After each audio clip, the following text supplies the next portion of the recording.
1906 के कलकत्ता अधिवेशन में शुरू हुई स्वराज की लहर पूरे देश में फैल रही थी। जन सहयोग से कांग्रेस इस लहर की अगुवाई कर रही थी। 1907 के सूरत अधिवेशन में कांग्रेस की एक खासियत नजर आई, जहां उसने अलग अलग मतों को साथ लेते हुए भारत माता की आजादी के एकमात्र उद्देश्य की दिशा में मजबूती से कदम बढ़ाए।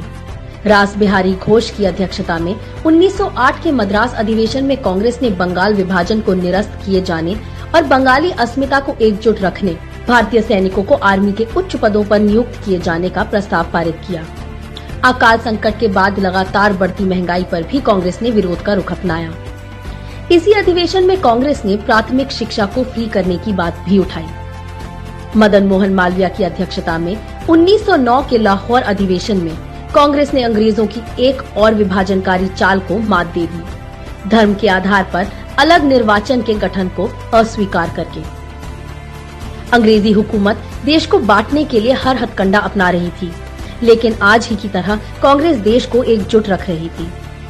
इसी अधिवेशन में भूपेंद्रनाथ बोस और सुरेंद्रनाथ बैनर्जी को ब्रिटिश हुकूमत के विभाजनकारी एजेंडे को दुनिया के सामने लाने के लिए इंग्लैंड भेजा गया।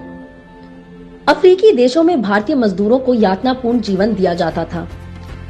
1910 के इलाहाबाद अधिवेशन में कांग्रेस ने अंग्रेजों की इस गिरमिटिया प्रणाली का विरोध करते हुए भारतीय मजदूरों को अफ्रीका न भेजने की बात रखी।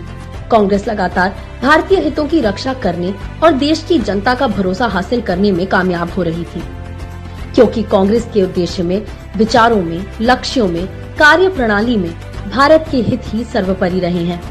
यही क्रम आज तक जारी है। आरटीई को ही देख लीजिए। ये भले ही 2009 में आया, परंतु इसकी नींव आप लगभग 100 साल पहले 1908 के अधिवेशन में देख सकते हैं। इसलिए हम भारत भूमि के हितों से कभी कदम पीछे नहीं खींचेंगे, स्थितियां चाहे जो हों। जय हिंद।